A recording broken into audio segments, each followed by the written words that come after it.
तर हे 10 बाय 10चे रूममध्ये असलेली माझी ही केसरची शेती. हे जे वरती तुम्ही बघता हे माझं कूलिंग युनिट आहे. हे साधारण 1,10,000 ते 1,30,000च्या रेंजमध्ये मी घेतलं होतं.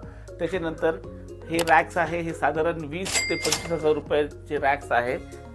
हे जे ट्रेज आहे हे साधारण 15,000 रुपयाच्या आसपासचे ट्रे आहे. त्याच्यानंतर लाईट्स आहे, साधारण 24 ते 25,000 रुपयाचे लाईट्स आहे.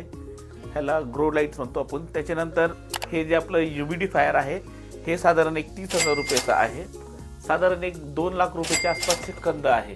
साधारण असं 4 ते 4.5 लाख रुपयाच्या आसपासचं हे खर्च माझं आहे. तर पहिले हार्वेस्टिंगमध्ये मला साधारण 2.5 लाख रुपयाच्या आसपासचं उत्पन्न मिळालं आणि त्याच्यानंतर हे जे कंद मी मल्टिप्लिकेशनला लावले त्याच्यानंतर त्यातूनही जे मला मल्टिप्लिकेशन भेटलं त्याच्यामुळं मला हे कंदही परत घ्यायची गरज नाही आहे. तर हे सगळी जर आपण बघितली तशी तर वन टाईम इन्व्हेस्टमेंट आहे आणि कंटिन्यू उत्पादन देणारी शेती आहे. प्रत्येक वर्षी 30 सायकल असणारे फ्लावरिंग, मल्टिप्लिकेशन, डॉर्मेन्सी, परत फ्लावरिंग. त्यामुळं हे शेतीत परत इन्व्हेस्टमेंट करायची गरज नाही, पण उत्पादन मिळत राहणार आहे.